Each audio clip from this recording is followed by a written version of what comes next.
तो hello guys, आज मैं एक्सप्लेन करने वाला हूँ the Kamikatsu working for god in godless world का एपिसोड 2।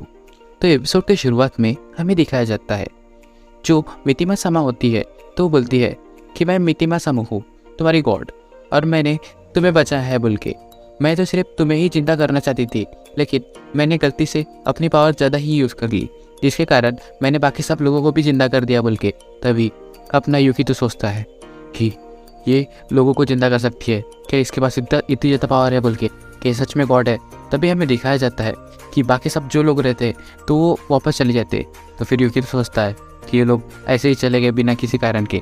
और फिर हमें नेक्स्ट सीन में दिखाया जाता है वहाँ से आ जाती है क्या बोल के, और फिर हमें दिखाया जाता है कि वो होते हैं विलेज में। और फिर हमें दिखाया जाता है वो तीनों लोग गाँव में आ जाते हैं। और गाँव में आने के बाद जो रॉय होता है वो एक लड़की के ऊपर कूद जाता है, लेकिन लड़की साइड में हट जाती है तो फिर वो पीछे जाके गिर जाता है। और फिर नेक्स्ट सीन में हमें दिखाया जाता है वो सब बोलते हैं गांव वाले कि तुम तो मर गए थे, हमें ऐसा लगा था। तभी वो लड़की बोलती है हाँ मुझे भी ऐसा लगा था कि मैं मर गई बोल के, लेकिन मैं अभी भी जिंदा हूँ बोल के, पता नहीं कैसे। तभी गाँव वाले बोलते हैं तो फिर अब तो ये पार्टी करने का टाइम है बोल के। और फिर हमें नेक्स्ट सीन में दिखाया जाता है कि मितिमा सामा जो है वो बहुत ही ज़्यादा ग्रेट गॉड है बोल के, और उनकी पूजा करना बहुत ही ज़्यादा अच्छी बात है और वो बहुत ही ज़्यादा ब्यूटीफुल है, ऐसी हमें इंफॉर्मेशन बताई जाती है। और फिर नेक्स्ट सीन में हमें दिखाया जाता है बार का सीन, जहाँ पे यूकिटो जो होता है वो बहुत ही ज़्यादा डिप्रेस होता है, जबकि बाकी सब लोग बहुत ही ज़्यादा चेयरफुल वे में पार्टी कर रहे होते हैं। वो सोच रहा होता है कि हम इस सीन से कैसे तो भी निकल गए, लेकिन हम आगे कैसे करेंगे, क्योंकि हमने बहुत ही बड़े कंटिनेंट से पंगा ले लिया है। और फिर वो बोलता है लेकिन अभी हमें कुछ ना कुछ करना पड़ेगा मुझे ये विलेज को बचाने के लिए, क्योंकि ये विलेज बहुत ही ज़्यादा पिछड़ा हुआ है और मेरे ये विलेज के पास ना ही ज़्यादा नॉलेज है, ना ही इकोनॉमिक्स है, ना ही पावर है, लेकिन हमारे पास सिर्फ एक ही चीज़ है जो हमें बेनिफिट पहुंचा सकती है, और वो है मितिमा सामा। और फिर वो बोलता है कि मुझे किसी न किसी तरीके से कोई ना कोई सोल्यूशन निकालना पड़ेगा बोल के। तभी उतने में रॉय उसके पास आता है और उसको बोलता है कि तुम इतने डिप्रेस क्यों लग रहे हो बोल के, और उसके ऊपर वाइट गिराता है। तो अभी सीन यहाँ से शिफ्ट होता है और फिर हमें दिखाया जाता है मितिमा सामा की तरफ का सीन, जहाँ पे AI मितिमा सामा को पकड़ के होती है और बोलती है कि तुम कहाँ जा रही हो बोल के। और मितिमा सामा बोल रही होती है कि मुझे यूकिटो के पास जाना है। तभी जो इलास्टिक होता है जिसके कारण मितिमा सामा को पकड़ के रखा होता है AI ने, तो वो बहुत ही ज़्यादा दन जाता है, इसलिए जो मितिमा सामा होती है वो AI के ऊपर चली जाती है। और फिर AI बोलती है कि तुम्हारा यूकिटो के साथ क्या संबंध है बोल के, पर तुम उसे क्यों हक कर रही थी बिना कोई कपड़ों के, और तुम ऐसा क्या करना चाहती हो उसके साथ। तभी जो मितिमा सामा होती है वो बोलती है कि मैं उसकी गॉड हूँ बोल के। तभी जो हमारी AI होती है वो पूछती है कि गॉड यानी क्या।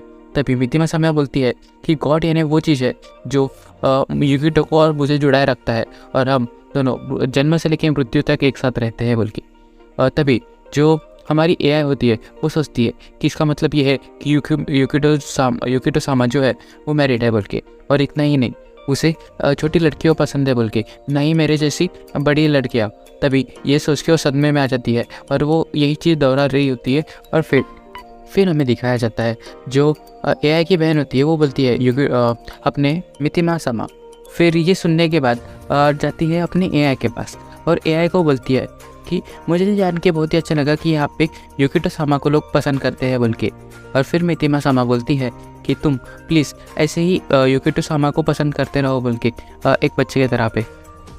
AI की जो बहन होती है वो बोलती है क्या यूकिटो ये इसका बच्चा है बोल के। और फिर सीन यहाँ से शिफ्ट होता है और फिर हमें दिखाया जाता है बाहर का सीन, जहाँ पे यूकिटो सामा जो होता है वो बैठा होता है अपने दोस्त के साथ, और वो बोलता है कि तुम मुझे इस कंटिनेंट के बारे में और ज़्यादा कुछ बता सकते हो बोल के, और ये एंड ऑफ लाइफ क्या है बोल के।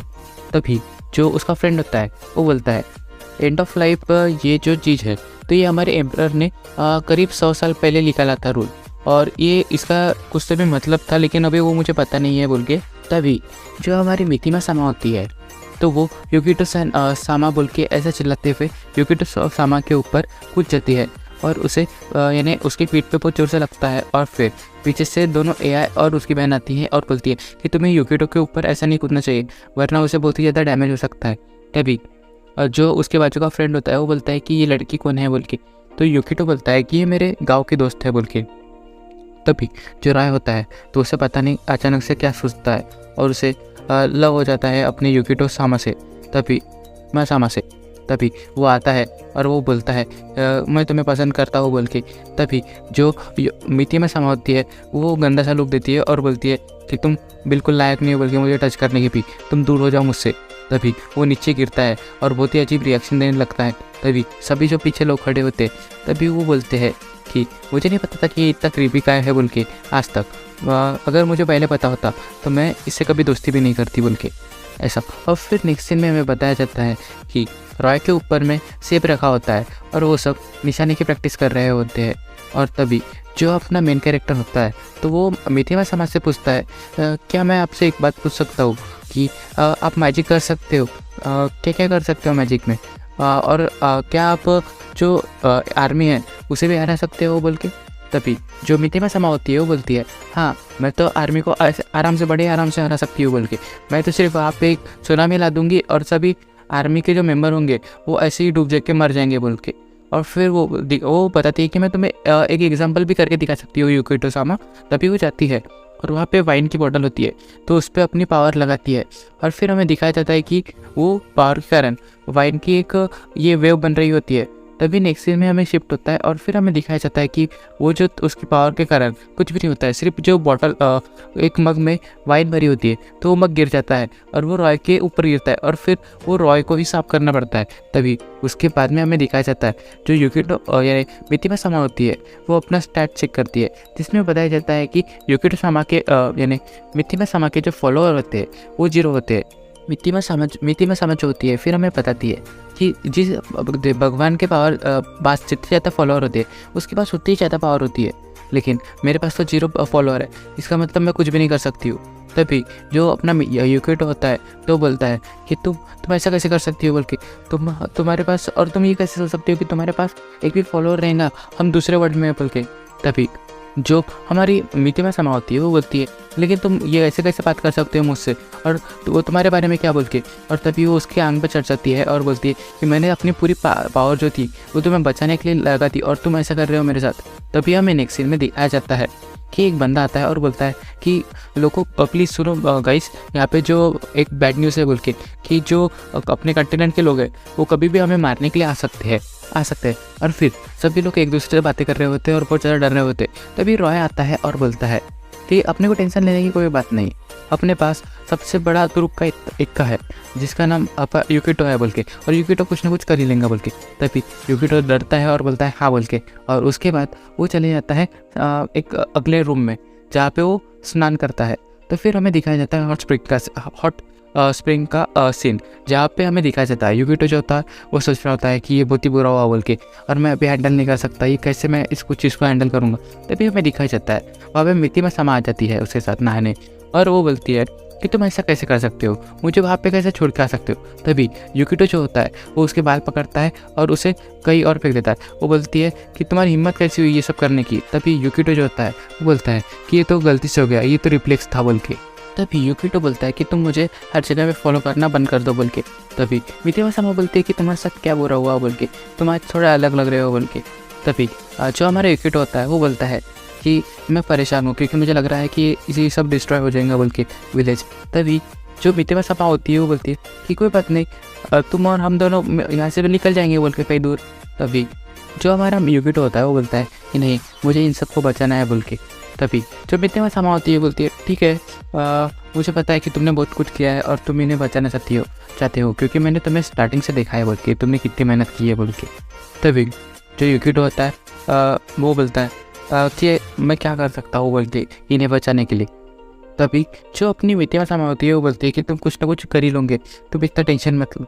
तभी जो हमारा युकितो होता है वो बोलता है कि अगर तुम्हें ज़्यादा फॉलोअर्स मिल गए तो क्या तुम इनके आर्मी को हरा सकते हो बोल के। तभी वो फिर से बोलता है कि 10,000 फॉलोअर्स में तुम क्या कर सकते हो। तो वो बोलती है कि 10,000 फॉलोअर्स में तो मैं पूरे आर्मी को यूँ ही राख में बदल सकती हूँ। तभी नेक्स्ट सीन में हमें दिखाया जाता है सबसे पहले में उसके बाद में जो हमारा रॉय होता है उसके ऊपर मिथिमा समा बैठी होती है और फिर वो उसे बहुत ही ज़्यादा टॉर्चर कर रही होती है और वो अपने शरीर के ऊपर जूस डाल के वो अपने रॉय को पिला रही होती है। तो इसमें और फिर हमें दिखाया जाता है नेक्स्ट सीन में ये सब रॉय का इमेजिनेशन होती है। और फिर रॉय बोलता है कि ठीक है, मैं तो तुम्हारे साथ टाइप करने के लिए रेडी हूँ और मैं पहला फॉलोअर बनूंगा मितिमा समा का। फिर मितिमा समा अपना स्टैट फिर से चेक करती है और फिर हमें दिखाया जाता है उसके एक फॉलोअर होते हैं। तभी वो युकितो के ऊपर चिढ़ जाती है और बोलती है कि तुम अभी तक मेरे फॉलोअर क्यों नहीं बने। बल्कि तभी जो नेक्स्ट सीन में हमें दिखाया जाता है वो तीनों एक ग्रुप फॉर्म कर लेते हैं जिसमें युकितो होता है, रॉय होता है और मितिमा समा होती है। तभी जो युकितो होता है वो बोलता है कि अभी हमें रिलीजन बनाना है बोल के। तो वो बोलता है रिलीजन बनाने के लिए हमें सबसे पहले स्पीचेस देने पड़ेंगे जिससे कि सब लोग हमें फॉलो करने लगे। तभी मितिमा समा बोलती है कि तुम टेंशन मत लो, मेरे पास बहुत ज़्यादा नॉलेज है, मैं बिलियन सालों से जिंदा हूँ और मेरे पास उतने सालों का नॉलेज रहने के कारण सब लोग मेरे चरणों में गिर जाएंगे और मुझे फॉलो करने लगेंगे बोल के। तभी नेक्स्ट सीन में हमें दिखाया जाता है मितिमा समा जो होती है वो स्टेज पे होती है और वो सबको स्पीच दे रही होती है। उसमें वो बताती है कि मैं तब से जब से यूनिवर्स बना था। और फिर वो बोलती है कि मैंने युकितो को बचपन से देखा है, जब वो बहुत छोटा था तब से। फिर वो बोलती है कि युकितो ने पहला शब्द मम्मी नहीं मितिमा समा बोला था। और फिर वो बताती है कि वो ब्रोकली नहीं बोलता था, वो बोकरली बोलता था। और फिर वो बोलती है कि युकितो समा के बम पे जो मार्क है वो उसका बर्थ मार्क नहीं है, बल्कि वो किसी ने उसे पेंसिल मारी थी जिसके कारण वो मार्क उसके बम पे बन गया है। तभी जो एआई होती है वो बोलती है युकितो समा ये तो बहुत ही क्यूट है बोल के। तभी युकितो समा जो होता है वो अपने मितिमा समा के पीछे आ जाता है बहुत ही डरावने लुक के साथ। युकितो बोलता है कि मैं गलत था बोल के, कि तुम स्पीच से कुछ कर सकती हो, तुम्हें सिर्फ अपने मैजिक पावर से कुछ करना है। तभी जो मितिमा समा होती है वो बोलती है लेकिन मेरे पास अभी तक कोई मैजिक पावर नहीं आई है। तभी युकितो बोलता है वो सब मैं देख लूँगा बोल के। और फिर नेक्स्ट सीन में हमें दिखाया जाता है मितिमा समा युकितो और रॉय जो होते हैं वो एक साथ एक जगह पे बैठे होते हैं और वो सबसे पहले अपने एआई को टारगेट करते हैं। और युकितो बोलता है कि एआई मुझे पता है कि तुम्हें कोई रिलेशन में प्रॉब्लम है। तभी एआई बोलती है हाँ लेकिन इसे कैसे पता चला, क्या इसे पता चल गया कि मैं इसे लव करती हूँ बोल के। तभी जो हमारा युकितो होता है वो बोलता है ये टेक्निक बहुत ही काम में आती है, ये तो मैनिपुलेशन टेक्निक है। अरे बाबा योगी और सब लोग इसे ही यूज़ करते हैं किसी को भी फंसाने के लिए। और फिर वो बोलता है कि इस तरीके से मैं इसे फंसा लूँगा बोल के। तभी जो हमारी मितिमा समा होती है वो पीछे से आती है और बोलती है कि तुम्हें पता है क्योंकि तेरे को क्या पसंद नहीं है बोल के, तो उसे बिग बुक्स पसंद नहीं है बोल के, तुम्हारे भी उसे छोटे वाले पसंद थे। तभी जो एआई होती है वो सदमे में आ जाती है और वो जाती है और वो अपने जो बुक्स होते हैं तभी वो संतरे अपने एक टेबल पे रख देती है और बोलती है कुल्हाड़ी कहाँ पे है बोल के, मैं इसे आज काट दूंगी। और फिर जो अपना युकितो होता है वो बोलता है नहीं मुझे बड़े ही पसंद है बोल के। तभी नेक्स्ट सीन में हमें बताया जाता है कि युकितो देखता है कि जो हमारी एआई है वो सदमे में है। और फिर इसके बाद में हमें दिखाया जाता है जो हमारी मितिमा समा और युकितो होते हैं तो दोनों एक जगह पे आते हैं और वो सोचते हैं कि अभी तक इतनी मेहनत करने के बाद भी हमें कोई सफलता नहीं मिली। मुझे नहीं पता था कि हमारी गॉड जो है वो इतनी भी यानी नासमझ हो सकती है बोल के। तभी नेक्स्ट सीन में हमें दिखाया जाता है मितिमा समा बोलती है कि पता नहीं मुझे कि ये लोग मेरी जो ग्रेटनेस है उसे समझ क्यों नहीं पा रहे हैं। तभी नेक्स्ट सीन में हमें दिखाया जाता है वो दोनों फिर से बोलते हैं कि हम ट्राई नहीं छोड़ेंगे। और वो ट्राई करने के लिए अगले दिन दिखाया जाता है कि वो अलग अलग तरीके से मैजिक ट्रिक दिखा रहे होते हैं, बहुत ही ज़्यादा स्पेशल मैजिक ट्रिक दिखा रहे होते हैं। कभी उड़ने वाली तो कभी वो तलवार को कसने वाली, ये दोनों मैजिक ट्रिक दिखा रहे होते हैं। और कभी तो वो कभी मितिमा समा की चारने से फंसाने की कोशिश कर रहे होते हैं, लेकिन ये सब दिखा जाता है। और फिर इसके बाद में नेक्स्ट सीन में हमें दिखाया जाता है कि वो सब थक जाते हैं और वो एक जगह पे टेबल पे आके बैठ जाते हैं। और मितिमा समा बोलती है कि ये सब तो यूज बेकार है बोल के। और युकितो बोलता है कि मैंने इतनी मेहनत की लेकिन मुझे नहीं लगता कि यहाँ पे कोई भी एक भी फॉलोअर बन सकता है बोल के मितिमा समा का। और वो बोलते हैं कि लेकिन मुझे ये समझ में नहीं आ रहा कि मेरे पापा जो इतने पगले समा थे उन्होंने इतने सारे ज़्यादा फॉलोअर्स कैसे बना ली, ये तो मैं यानी अनबिलीवेबल है बोल के। और फिर नेक्स्ट सीन में हमें दिखाया जाता है कि एआई आती है और बोलती है कि बहुत ज़्यादा गड़बड़ हो गई बोल के, क्योंकि हमारी जो बिल्ली थी उसने कुछ जहरीला पदार्थ खा लिया है। और तभी युकितो बोलता है चलो हम कुछ दवाई लेके आते हैं बोल के। तभी जो हमारी एआई होती है वो बताती है कि नहीं हम लेके नहीं आ सकते, क्योंकि जो हमारे जो क्लास के लोग होते हैं तो उन्हें जो हमारा कंटिनेंट होता है वहाँ से दवाई की भी एक्सेस नहीं होती है, ना ही कोई चीज़ की नॉलेज की भी नहीं और दवाई के नॉलेज की भी एक्सेस नहीं है हमें। तभी जो युकितो होता है वो बहुत ही ज़्यादा टेंशन में आता है फिर हमें रात का सीन दिखाया जाता है। वहाँ पे वो सब अपने बिल्ली को लेके बैठे होते हैं। तभी यूकिटो आता है और बोलता है, मैंने मितेमा सामा का नॉलेज को यूज़ करके ये जड़ी बूटी ढूंढी है और ये जड़ी बूटी से बराबर हमारी बिल्ली ठीक हो जाएंगी। तभी वो जड़ी बूटी को अपने बिल्ली को पिला देता है और फिर पिलाने के बाद हमें दिखाया जाता है जो बिल्ली होती है वो पीती है और वो फिर उल्टी कर देती है वो जड़ी बूटी की और वो धीरे धीरे मर जाती है। तभी मितेमा सामा को बुरा लगता है और वो अपनी मैजिक पावर यूज़ करती है और वो मैजिक पावर यूज़ करके बिल्ली को फिर से ज़िंदा कर देती है। लेकिन फिर हमें नेक्स्ट सीन में दिखाया जाता है कि यूकिटो पूरी बिल्ली को ज़िंदा करने के कारण जो मितेमा सामा होती है उसकी पावर पूरी ड्रेन आउट हो जाती है और वो एकदम बूढ़ी लगने लगती है। तभी वो अपने स्टेटस चेक करती है और फिर हमें दिखाया जाता है कि उसके 2 फॉलोअर्स बढ़ जाते हैं और फिर वो बहुत ही ज़्यादा पावरफुल यानी उसको बहुत ही ज़्यादा पावरफुल महसूस होता है और वो बोलती है कि मेरे फॉलोअर बढ़ गए और मेरी ताकत भी बहुत ज़्यादा बढ़ गई और मैं अभी कोई भी यूजलेस गॉड नहीं रही, अभी मैं बहुत ही ज़्यादा शक्तिशाली गॉड हूँ बोल के। और अब मैं सबको बताऊँगी जिस लोगों ने भी मुझे नीचा दिखाया है बोल के। और फिर नेक्स्ट सीन में हमें दिखा सकता है जो ये होता है वो सोचता है कि 2 फॉलोअर बढ़ने से ही इसकी शक्ति इतनी कैसे बढ़ गई बोल के। और फिर वो सोचता है कि मुझे लगता है कि इसका जो मेन कारण है वो ये है कि मितेमा सामा के ये दिल से फॉलोअर बने और लेकिन वो जो था वो तो परवट था, इसलिए उसके कारण उसका फॉलोइंग करने के कारण मितेमा सामा को ज़्यादा फ़ायदा नहीं हुआ। तभी यह जो होती है वो एक रिक्वेस्ट करती है कि जितने भी लोग मर गए थे तो उन्हें प्लीज़ जिंदा कर दो बोल के हमारे एग्जीक्यूशन के दिन पे। तभी हमें दिखाया जाता है वो सब बाहर आते और यूकिटो सोचता है ये बुरा हो सकता है हमारे लिए क्योंकि उन्होंने हमें मारने की कोशिश की थी। तभी हमें दिखाया जाता है जो मितेमा सामा होती है वो अपनी पावर यूज़ कर लेती है और सभी को जिंदा कर देती है।